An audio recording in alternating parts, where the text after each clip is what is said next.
আসসালামু আলাইকুম এভরিওয়ান, কি অবস্থা? সবাই কেমন আছেন? আশা করি সবাই অনেক ভালো আছেন। এটা আসলে বৃষ্টির মৌসুম, সারাদিন প্রায় বৃষ্টি লেগেই আছে। এখন একটু বৃষ্টি কমে গেছে, এই সুযোগে আমরা গরু ছাগলের জন্য কিছু ঘাস কেটে নিব। আসলে ঝড় বৃষ্টি যাই হোক না কেন, গরু ছাগলকে খাবার দিতেই হবে। এখন যেহেতু বর্ষার মৌসুম, সেজন্য আমাদের ঘাসের জমিগুলোতে ঘাসগুলা খুব একটা বড় হয়নি। এই ছোট ছোট ঘাসগুলোই কাটতে হবে। আসলে গরু ছাগল এগুলো যদি আপনি পালন করতে চান, তাহলে অবশ্যই আপনার ঘাস প্রয়োজন। ঘাস ছাড়া এগুলো পালন করা খুবই কষ্টকর ব্যাপার হয়ে যাবে। আমাদের পর্যাপ্ত পরিমাণে ঘাস আছে আলহামদুলিল্লাহ, কিন্তু আসলে ঘাসগুলা খুব একটা বড় হয় নাই। আবার এই ঘাসগুলো আমরা বিক্রি করে দেই, এই জন্য আমাদের ঘাসের একটু সমস্যা। এখন ঘাস বড় হয়নি। এই বর্ষার মধ্যে ঘাস কাটা খুবই একটা কষ্টের কাজ, কিন্তু করতেই হবে, কোনো উপায় নাই, কারণ গরু ছাগলকে খাওয়াতেই হবে। তারা তো আর বুঝবে না ঘাসের জমিতে কাদা আছে না কি আছে। এত পরিমাণে বৃষ্টি হয়েছে যে ঘাসের জমিতে পানি আটকে গেছে। এই পানিগুলো কাটে বের করে দেওয়ার ব্যবস্থা করা হয়েছে, না হলে ঘাস কাটার পর যে গোড়াটা থাকে, গোড়াটা পানি পচে নষ্ট হয়ে যাবে।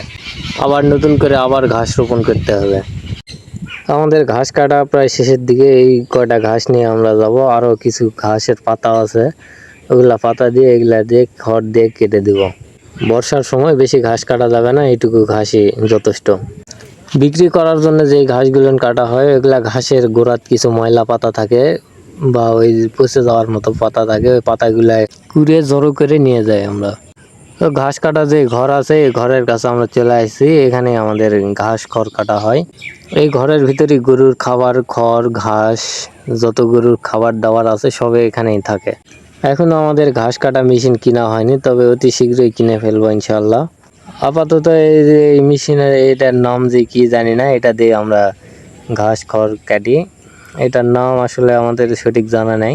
এখন বর্তমানে গরু একটু কম, এই জন্য এটা দিয়েই হয়ে যায়, সমস্যা হয় না। তবে কিছুদিন পর গরু বেশি হয়ে গেলে আমাদের একটা মেশিন প্রয়োজন।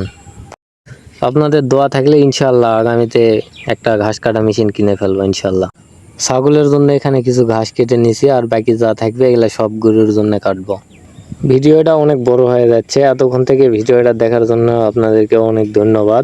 ভিডিওটি যদি ভালো লেগে থাকে অবশ্যই আমাদের চ্যানেলটিকে সাবস্ক্রাইব করতে ভুলবেন না। আর যদি ফেসবুক পেজ থেকে দেখেন অবশ্যই পেজটিকে ফলো দিয়ে রাখবেন।